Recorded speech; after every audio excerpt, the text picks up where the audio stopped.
दोस्तों आज हम करेंगे कि इलेक्ट्रॉनिक पेमेंट सिस्टम क्या है। मतलब पहले हमने कर लिया कि अकाउंट कैसे खोला जाता है, अकाउंट क्या होता है, अकाउंट कितने प्रकार के होते हैं, और अकाउंट का पर्पज़ क्या होता है, और कौन कौन से अकाउंट बैंक में खोले जाते हैं, और अकाउंट कितने टाइप के होते हैं, और कौन सा अकाउंट किस पर्पज़ के लिए होता है। तो बच्चों आज हम करेंगे इलेक्ट्रॉनिक पेमेंट सिस्टम। तो दोस्तों इलेक्ट्रॉनिक पेमेंट सिस्टम का मतलब क्या है, आजकल हम बोलते हैं ना कि ऑनलाइन पेमेंट ट्रांसफ़र कर दिया, किसी को पेमेंट ट्रांसफ़र करनी है तो अभी पेमेंट ट्रांसफ़र कर देते हैं, बिल की पेमेंट ऑनलाइन कर देते हैं, टिकट की ऑनलाइन रिजर्वेशन कर लेते हैं, या किसी को बिल भरना हो तो वो ऑनलाइन कर देते हैं, या अन्य किसी प्रकार की कोई भी ऑनलाइन ट्रांजैक्शन है तो उससे रिलेटेड जो भी होता है वो हम आज करेंगे कि ऑनलाइन ट्रांजैक्शन क्या होती है, कैसे की जाती है, और इसके लिए कौन कौन से इक्विपमेंट या किन किन चीज़ों की ज़रूरत होती है। तो इलेक्ट्रॉनिक पेमेंट का मतलब है, सीधी सी भाषा में हम बोलते हैं कि बिना बैंक में जाए, बिना फिजिकल कैश लिए किसी को पैसे ट्रांसफ़र करना, या किसी का बिल का भुगतान करना, टिकट का रिजर्वेशन करना, या फिर किसी को पेमेंट ट्रांसफ़र करना, या किसी फॉर्म की फीस भरना, वो होती है इलेक्ट्रॉनिक पेमेंट। ठीक है, तो देखते हैं आज के सेशन की शुरुआत करते हैं हम। तो ऑब्जेक्टिव, तो सबसे पहले तो हम जानेंगे कि इस पेमेंट के क्या क्या ऑब्जेक्टिव है इलेक्ट्रॉनिक पेमेंट के।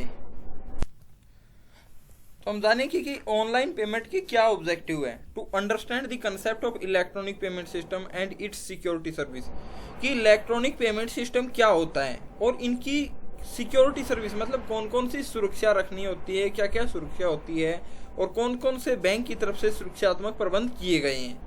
To bring out solution in the form of application to uproot electronic payment, to understand working of various electronic payment system based on application. मतलब बहुत सारी एप्लीकेशन है, जैसे फ़ोन पे हो गई, गूगल पे हो गई, भीम हो गई, कि इन एप्लीकेशन पे कैसे काम किया जाता है, कि कैसे ये एप्लीकेशन एक्टिवेट होती है।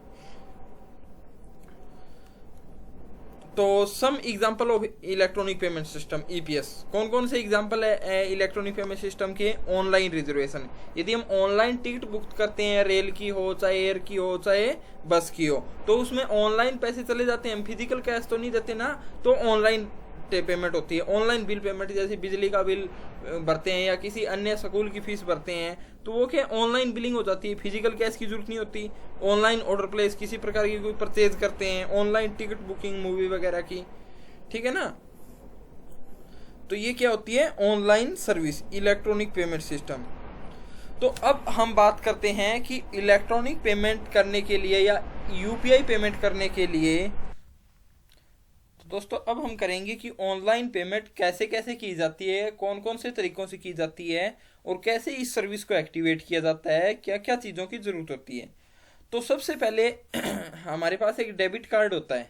तो जो आप हम ऊपर देख रहे हो डेबिट कार्ड, जो बैंक में आप यदि खाता खुलवाते हो, तो यदि आपका खाता नहीं है तो आप खाता खुलवाओगे तो उसके साथ एक्टिवेट कार्ड का फॉर्म फिलअप कर देते हो, तो आपको एक्टिवेट कार्ड, डेबिट कार्ड मिल जाता है। यदि आपका ऑलरेडी बैंक में अकाउंट है तो आपको अलग से एक डेबिट कार्ड की रिक्वेस्ट देनी पड़ेगी, तो आपको डेबिट कार्ड मिल जाता है। तो डेबिट कार्ड से आपकी एटीएम मशीन होती है, उससे पैसे निकलवा सकते हो, जो बैंक के पास या बैंक के अलावा आउटसाइड इनसाइड मशीनें लगी होती है।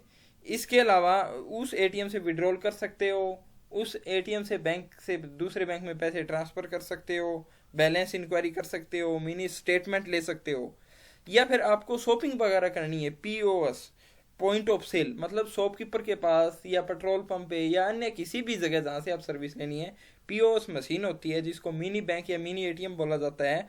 तो उस मशीन से यदि आपके पास एटीएम कार्ड है तो आप क्या करना है, आपको स्वाइप करने के पास सर्विस मिल जाती है। वो भी क्या है, ऑनलाइन पेमेंट, मतलब इलेक्ट्रॉनिक वे में आपके अकाउंट से मनी उसके अकाउंट में चली जाती है। ई कॉमर्स का मतलब है नेट बैंकिंग या किसी एप्लीकेशन के जरिए आपके अकाउंट से उसी के अकाउंट में पेमेंट चली जाती है। तो ई कॉमर्स में क्या होता है, यदि आप बैंक में अकाउंट खुलवाते हो, अकाउंट में यदि आपको एक इंटरनेट आईडी पासवर्ड दिया जाता है, और इंटरनेट आईडी पासवर्ड में जैसे आप किसी बेनिफिशियरी का या किसी अदर पर्सन का अकाउंट ऐड करके पेमेंट ट्रांसफ़र कर सकते हो, या फिर मोबाइल का रिचार्ज कर सकते हो, टिकट बुकिंग कर सकते हो, या किसी को पेमेंट करनी है या बिल का भुगतान करना है, वो ई कॉमर्स ट्रांजेक्शन में ही आती है। सेकंड ऑप्शन क्या है, पहला तो एटीएम कार्ड से ऑनलाइन पेमेंट कैसे की जाती है, पॉइंट ऑफ सेल पे कर सकते हो, एटीएम मशीन पे कर सकते हो। सेकंड है आधार बेस्ड सिस्टम। आधार बेस्ड सिस्टम में क्या होता है बच्चों कि इसमें आपको कोई डेबिट कार्ड की जरूरत नहीं होती, कोई एप्लीकेशन की जरूरत नहीं होती, सिर्फ आपका बैंक में अकाउंट होना चाहिए और आपका आधार है वो अकाउंट के साथ लिंक होना चाहिए। तो इसमें आप आधार बेस्ड सिस्टम में आप जो आपके मोबाइल में भी एक एप्लीकेशन होती है AEPS, तो उस या ABPS, उस एप्लीकेशन के जरिए आपके पास मोबाइल होना चाहिए और एक स्कैनर होना चाहिए जो थंब इम्प्रेशन के जरिए आप बैलेंस इंक्वायरी कर सकते हो, बैलेंस ट्रांसफर कर सकते हो। यही सर्विस आप बैंक में जाके बिना किसी कार्ड बिना किसी वाउचर आधार बेस्ड सिस्टम से आप ले सकते हो, या फिर बैंकिंग सर्विस पॉइंट या बैंकिंग कोरस्पोंडेंट के जरिए भी आप balance enquiry, cash withdrawal, cash deposit करवा सकते हो। इसमें आपको आधार नंबर की रिक्वायरमेंट होती है। थर्ड है इसमें ऑनलाइन पेमेंट। भीम भीम एक गवर्नमेंट द्वारा दी हुई ऐप है जिसको UPI पेमेंट सिस्टम बोला जाता है, यूनिवर्सल पेमेंट सिस्टम। इसमें आपको क्या होता है कि आपका बैंक में अकाउंट होता है, उस अकाउंट के साथ आपका जो मोबाइल नंबर है रजिस्टर्ड होना चाहिए और आपके पास एक डेबिट कार्ड होना चाहिए जिससे एक Bhim app first time activate की जा सके। तो आपको प्ले स्टोर से भीम एप्लीकेशन डाउनलोड करनी है। डाउनलोड करने के बाद आप इस एप्लीकेशन के जरिए पेमेंट ट्रांसफर कर सकते हो, बिना किसी फिजिकल कैश के आपके अकाउंट में बैलेंस होना चाहिए, ट्रांसफर कर सकते हो, मोबाइल रिचार्ज कर सकते हो, अन्य सभी सर्विसेज ले सकते हो। और भीम ऐप का एक बेनिफिट और है, यदि आपके मोबाइल में इंटरनेट नहीं है तो भी आप *998 से बैलेंस इंक्वायरी या अदर सर्विसेज भी विदाउट इंटरनेट विदाउट एप्लीकेशन ले सकते हो। अब हम ब्रीफ में करते हैं हाउ टू अप्लाई, मतलब ये सर्विसेज कैसे लें, आधार के जरिए या ATM कार्ड के जरिए या भीम ऐप के जरिए। वैसे तो बहुत सारी ऐप है, फोन पे है, गूगल पे है और ऐसी बहुत सी पेटीएम है, इन सभी UPI पेमेंट होती है। इनमें आपका UPI वर्चुअल एड्रेस भी बन जाता है। यदि आपको किसी के पास पेमेंट ट्रांसफर करनी है, पेमेंट मंगवानी है, तो आप उस UPI एड्रेस के जरिए without account number without IFSC code payment मंगवा भी सकते हो। तो इन पेमेंट को कैसे अप्लाई करें, अप्रोच नियरेस्ट बैंक। यदि आपका अकाउंट ऑलरेडी है या फिर अकाउंट खुलवाना है तो नियरेस्ट बैंक में जाइए। Debit card link to the account is setup, मतलब आपके पास डेबिट कार्ड नहीं है तो अपना डेबिट कार्ड लिंक करवाइए, क्योंकि डेबिट कार्ड लिंक करवाने के बाद ही तो आप ATM कार्ड का यूज कर सकते हो। उसी के बाद आप एप्लीकेशन इंस्टॉल कर सकते हो। तो पहले आप बैंक में जाओगे, नियरेस्ट ब्रांच में, जिस ब्रांच में आपका अकाउंट है। यदि अकाउंट नहीं है तो अकाउंट खुलवाओगे, उसके बाद आप डेबिट कार्ड के लिए रिक्वेस्ट करोगे। फिर क्या है, जो डेबिट कार्ड आपको मिल जाएगा, लेकिन उस टाइम आपको डेबिट कार्ड ये एक्टिवेट नहीं मिलेगा। तो डेबिट कार्ड को एक्टिवेट करने के लिए क्या करोगे आप, card pin and Saint by bank separately, या तो आपको बैंक सेपरेटली पिन क्या आपके घर पे भेज देगा, ये अलग से दे देगा, या फिर आपको मोबाइल OTP के जरिए आपको ATM में जाकर पिन सेट करना होता है। यदि आपको सेपरेटली पिन भेजता है तो क्या है, आपको फर्स्ट टाइम ही आपको पिन क्या है चेंज कर लेना चाहिए। चेंज क्यों कर लेना चाहिए, क्योंकि सिक्योरिटी पर्पज की वजह से वो पिन किसी को पता न हो और आपका अकाउंट में किसी प्रकार का कोई फ्रॉड न है उसके, इसलिए आपको फर्स्ट टाइम वाला पिन क्या कर लेना चाहिए, चेंज कर लेना चाहिए। सेकंड है कार्ड एक्टिवेशन। यदि आपने बैंक में खाता खुलवा लिया या खाता पहले से है, आपने क्या कर लिया, डेबिट कार्ड ले लिया और आपको पिन सेपरेटली भेज दिया, तो आप क्या करोगे, गो टू बैंक ATM और POS मशीन, या तो ATM मशीन पे चले जाओगे या फिर क्या है पॉइंट ऑफ सेल, मतलब किसी दुकान पे चले जाओगे, किसी पेट्रोल पंप पे, जिसके पास पॉइंट ऑफ सेल छोटी मिनी ATM है उसके पास जाओगे। Do a transaction like balance checking, मतलब एक ट्रांजेक्शन आप कर लोगे उस पिन से, तो उसके बाद आपका कार्ड क्या हो जाएगा, एक्टिवेट हो जाएगा। एक्टिवेट होने के बाद क्या करना है आपको, सेकंड स्टेप में change the pin allotted by the bank immediately at the nearest ATM, मतलब नियरेस्ट ATM में जाके उस पिन को क्या कर लोगे, चेंज कर लोगे, ताकि आपकी सिक्योरिटी पर्पज की वजह से आपका अकाउंट सेफ रह सके और वो पिन किसी को पता भी हो तो उस पिन के जरिए कुछ कर न सके। और जो ATM कार्ड है कहाँ का यूज करते हैं हम पढ़ते हैं, ATM कैश विड्रॉल के लिए कर सकते हैं, या फिर मिनी ATM, मतलब दुकानदार के पास होता है, पेट्रोल पंप के पास होता है, किसी मॉल सिनेमा में होता है जो छोटा ATM होता है, उससे क्या कर सकते हो आप, परचेज एट मर्चेंट आउटलेट, या फिर ऑनलाइन E-कॉमर्स की ट्रांजेक्शन भी आप कर सकते हो। स्वाइप करने के पास ऑनलाइन सामान भी खरीद सकते हो, मतलब बहुत सारी चीजें ये ATM के जरिए कर सकते हैं। हमने पढ़ लिया कि ATM का कैसे यूज किया जाता है, कौन कौन सी जगह यूज कर सकते हैं, कैसे यूज किया जाता है, वो ATM को कैसे लिया जाता है और कैसे इसको एक्टिवेट किया जाता है। अब हम नेक्स्ट ऑनलाइन पेमेंट को पढ़ते हैं। ATM देखते हैं ATM कैसा होता है। ATM कार्ड देख लिया होगा, दोस्तों एटीएम कार्ड डेबिट कार्ड और क्रेडिट कार्ड दो तरह के होते हैं। क्रेडिट कार्ड का वैसे ही हमने पहले जिक्र किया था कि बैंक अपने ट्रांजैक्शन के बिहेव पे, क्रेडिट स्कोर के बिहेव पे अपने को क्रेडिट कार्ड उपलब्ध करवाता है, मतलब जमा राशि से ज्यादा राशि निकलवाने की परमिशन देता है, एक लिमिट देता है। 45 दिन का एक साइकिल होता है। वो डेबिट कार्ड क्या होता है, क्रेडिट कार्ड क्या होता है, शॉपिंग कार्ड होता है वैसे तो। वो 45 दिन के अंदर आप अपने को एक बार हिसाब क्लियर करना होता है, 45 दिन विदाउट एनी इंटरेस्ट राशि यूज करने का राइट देता है। डेबिट कार्ड क्या होता है, ये बहुत सी कंपनियों के होते हैं, master card, visa card, RuPay card, मतलब जिस भी कंपनी का होता है उसका लोगो लगा होता है। और ये कंपनियां क्या करती है, बैंक के साथ टाई अप होता है और ये डेबिट कार्ड इशू करती है। तो ये आपको डेमो दिखाया हुआ है, यहाँ बैंक का नाम होता है, कार्ड नंबर होता है, कार्ड होल्डर का नाम होता है, चिप लगी होती है, बैक साइड सीवीवी नंबर होता है। तो ये चीजें अपने को सिक्योर रखनी होती है, किसी को शेयर नहीं करनी होती। तो आगे हम पढ़ते हैं कि कौन कौन सी सिक्योरिटी है जो डेबिट कार्ड की अपने को गाइडलाइंस है अपने को रखनी होती है, जो अब हम अभी इसमें पढ़ेंगे। कार्ड यूजर गाइडलाइंस, मतलब कार्ड को यूज करने के लिए कौन कौन सी गाइडलाइंस है जो आरबीआई या बैंक द्वारा निर्धारित की होती है अपने कस्टमर का अकाउंट सेफ रखने के लिए। Keep the card at a safe place, मतलब कार्ड को ऐसी जगह रखें जहां सेफ हो, किसी प्रकार की चोरी होने का या डाटा कॉपी होने का डर न हो, क्योंकि अपने कार्ड से किसी ने डाटा कॉपी कर लिया तो अपने अकाउंट से पैसे निकलवा सकता है। Note down the card detail in safe and secure, यदि आप कार्ड की डिटेल नोट डाउन करना चाहते हो तो ऐसी जगह रखें जो सेफ हो, किसी को पता न हो। Sign the back side of the card, मतलब बैक साइड जो पट्टी के नीचे साइन करने होते हैं। Inform the bank if card is lost, मतलब यदि अपना कार्ड गुम हो जाता है तो टोल फ्री नंबर जो इसके ऊपर लिखा होता है या बैंक का टोल फ्री नंबर पे तुरंत कॉल करें ताकि अपना कार्ड ब्लॉक कर सके कंपनी और कोई पैसा निकलवा ना सके।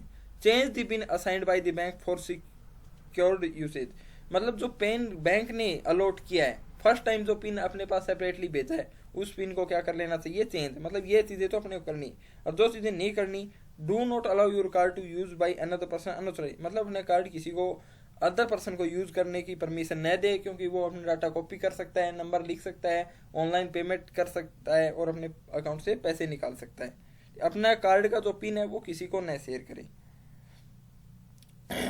अब है इंश्योरेंस, मतलब एक रुपे कार्ड है, रुपे कार्ड की जो वैसे तो बहुत सी कंपनियों के कार्ड मिलते हैं, लेकिन एक रुपे कार्ड का जिक्र करने वाले हैं कौन कौन से बेनिफिट मिलते हैं। तो रुपे कार्ड होता है उसमें अपने को इंश्योरेंस कवर मिलता है 1 लाख तक का, coverage for accidental death and permanent totally disability.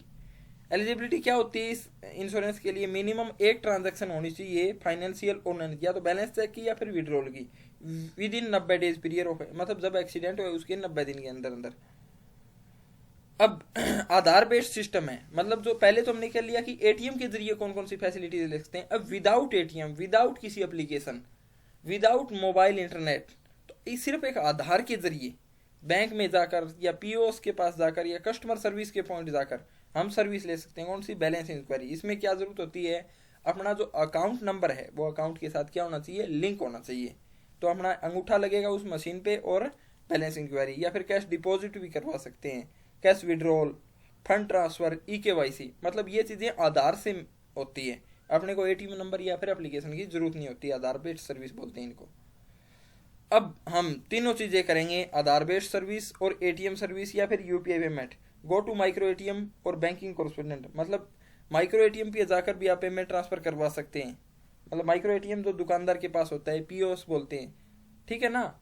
या फिर आधार से आधार बेस्ड सर्विस सिस्टम भी करवा सकते हैं, provide bank name, Aadhaar number and transaction. ये भी क्या है, पॉइंट ऑफ सेल के पास या एटीएम पे आधार सिस्टम से भी हम सर्विस ले सकते हैं। बी मैप, अब करेंगे बी मैप।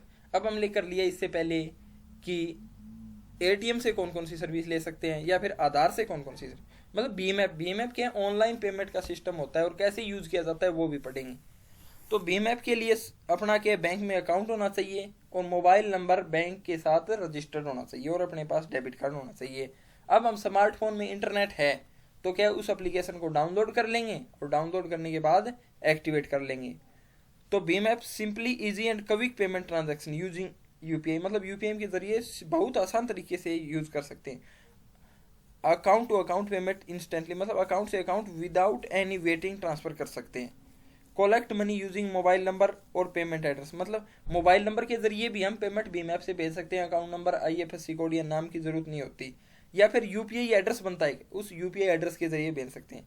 कौन कौन सी सर्विस भीम ऐप से भेज सकते हैं? सेंड मनी, रिक्वेस्ट मनी, मतलब मनी सेंड कर सकते हैं और किसी रिक्वेस्ट करनी वो भी, और एक बार कोड के जरिए भी हम पेमेंट स्कैन करके भेज सकते हैं। ट्रांजैक्शन की हिस्ट्री दे सकते हैं, बैंक अकाउंट ऐड कर सकते हैं। बेनिफिट कौन कौन से इसके? सिंगल ऐप है और बहुत सारी चीज़ें कर सकते हैं। 12 रीजनल लैंग्वेज में, एक लैंग्वेज में नहीं है, बहुत सारी। मोबाइल नंबर VPI एड्रेस भी यूज़ किया जाता है। तो देखें, प्ले स्टोर में ऐसा ऑप्शन मिलेगा भीम ऐप का, आपको ऐसा लोगो मिलेगा, तो उसको इंस्टॉल करना है। इंस्टॉल करने के बाद ये आपको मिल जाएंगे सेंड, रिसीव, स्कैन, ट्रांजैक्शन में हिस्ट्री मिल जाएगी, बैंक अकाउंट में बैंक अकाउंट ऐड करने का ऑप्शन मिल जाएगा, फिर बैलेंस का ऑप्शन मिल जाएगा। जो भीम ऐप है ये गवर्नमेंट की स्कीम है। इसमें क्या है कि बहुत सारी ट्रांजैक्शन करने के बाद अपने को बोनस पॉइंट भी मिलते हैं, अदर बेनिफिट भी मिलते हैं, ताकि ऑनलाइन पेमेंट को प्रमोट किया जा सके। अब भीम ऐप क्या कर लिया हमने को? अभी तक ATM की सर्विस पढ़ ली, आधार बेस्ड सर्विस पढ़ ली।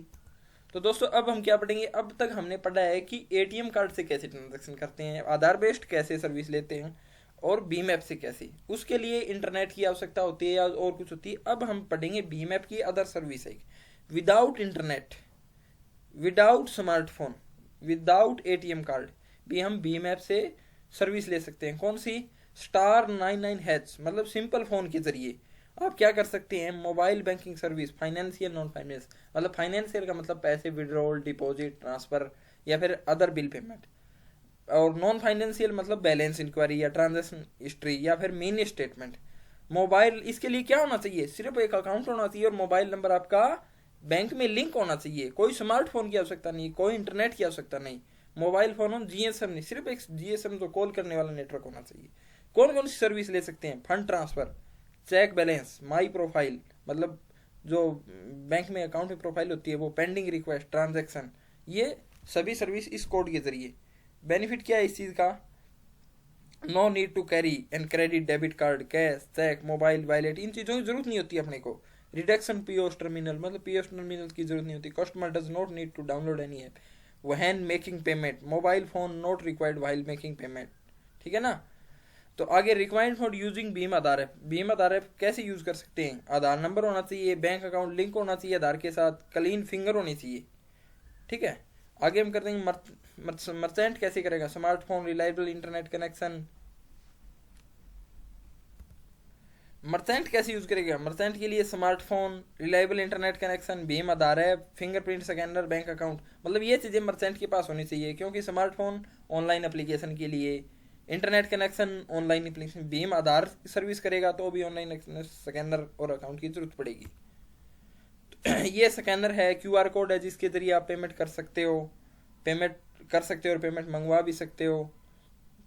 फीचर क्या है? फीचर क्या है? आसानी से पेमेंट कर सकते हैं, किसी ज़्यादा टाइम की ज़रूरत नहीं होती, फिजिकल कैश की ज़रूरत नहीं होती, और ज़्यादा टाइम नहीं लगता, ज़्यादा कॉस्टली नहीं होता। Features interoperability among QR based payment product of different network, RuPay, Visa, master and Amex. Substitute for POS terminal, मतलब POS टर्मिनल की जरूरत नहीं होती QR कोड के जरिए। Low cost acceptance payment system, मतलब ज़्यादा कॉस्ट नहीं लगती, ज़्यादा कमीशन नहीं होता। Push based transaction, no need share physical card with merchant, मतलब मर्चेंट को क्या है, कार्ड शेयर करने की जरूरत नहीं होती POS मशीन पे, कि अपने को सेव रहता है POS कार्ड, तो आप कॉपी भी कर सकता है वो। और QR कोड से आप मोबाइल के जरिए पेमेंट कर सकते हो। रिक्वायरमेंट क्या जरूरत है इसमें? बैंक एप्लीकेशन होनी चाहिए सपोर्ट, और इसके बाद है जो बैंक द्वारा प्रोवाइड किया है वो अकाउंट नंबर लिंक होना चाहिए। ठीक, तो आज के लिए हमने ऑनलाइन पेमेंट का पढ़ा। सबसे पहले तो हमने पढ़ा कि कार्ड के जरिए हम ऑनलाइन कैसे कर सकते हैं, आधार बेस्ड कैसे कर सकते हैं, और QR कोड बेस्ड कैसे कर सकते हैं, विदाउट इंटरनेट कैसे पेमेंट कर सकते हैं। तो ऐसी वीडियो हम GPS हिसार के YouTube चैनल पे प्रसारित करते रहते हैं, टाइम टू टाइम अपडेट करते रहते हैं। जॉब या जॉब से जुड़ी जानकारी भी हम अपने चैनल पे प्रसारित करते रहते हैं, और हम अपने चैनल पे ऑनलाइन कोचिंग की वीडियो पे time to time current affair आदि की डालते रहते हैं। तो दोस्तों, आप हमारे चैनल की ऐसी वीडियो को पसंद करते हैं या जॉब से जुड़ी जानकारी लेना चाहते हैं तो हमारे चैनल को लाइक कीजिए, सब्सक्राइब कीजिए और दोस्तों के पास शेयर कीजिए। और हमारी चाहते हैं कि हमारी आने वाली हर वीडियो की जानकारी आपको मिलती रहे तो बेल आइकॉन को एक्टिवेट कीजिए और हमारे चैनल को GP SSR को सब्सक्राइब कीजिए। धन्यवाद।